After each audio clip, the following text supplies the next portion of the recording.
Hello' বন্ধু বান্ধৱীসকল, এইটো আজি মই কি বনাইছোঁ জানেনে? এইটো সাজ পানী বনাব ওলাইছোঁ। একচুৱেলি চাউল এনেকৈ বহুত পৰি আছিলে কাৰণে বোলো কিনো কৰোঁ কি নকৰোঁ, খায়ো শেষ কৰিব নোৱাৰোঁ বাবে আমাৰ বড়ো সমাজৰ ট্ৰেডিশ্যনেল ডিছ মই বনাব ওলাইছোঁ। ৰাইচ বিয়েৰ, চাউলৰ বিয়েৰ, আৰু এইটো হৈছে মছলাখিনি এনেকৈ খানি কৰি। একচুৱেলি মই বনাব নাজানো, ফাৰ্ষ্ট টাইম ছেকেণ্ড টাইম বনাইছোঁ, কিন্তু বৰ এটা ভাল নহয়। তথাপিও মই ট্ৰাই কৰিছোঁ, যিহেতুকে কৰিব লাগিবই যেতিয়া।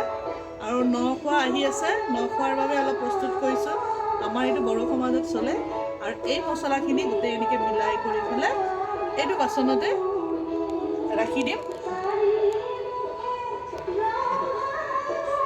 এইখিনিও আছে, একেলগে গোটেইখিনি মিক্স কৰি পেলাই ৰাখি দিম। আৰু বাকীখিনি আপোনালোকক পিছত দেখুৱাই আছোঁ। হেল্ল' গাইজ, তেতিয়া কথা এটা ক'বলৈ পাহৰিছিলোঁ। এই ভাতখিনি কিন্তু বহুত ঠাণ্ডা হ'ব লাগে। ঠাণ্ডা হোৱাৰ পাছতহে মছলাখিনি মিক্স কৰিব লাগে। মই তেনেকৈ কৰিলোঁ আৰু তেতিয়া মই কোৱা নহ'ল কথাটো। এতিয়া মই এইটো বাচনতে ষ্টক কৰিম। এইটো বাচনতে এনেকৈ ধুনীয়াকৈ ভৰাই দিলোঁ। আৰু তাৰপিছতে অকণ পানী এনেকৈ ছটিয়াই ৰাখিব লাগে। কৃষ্ণ, এইবিলাক বনালে সদায় ভগৱানৰ নাম লৈ বনাব লাগে, তেতিয়াহে ভাল হয় দেই। আৰু খুব চফাকৈ বনাব লাগে।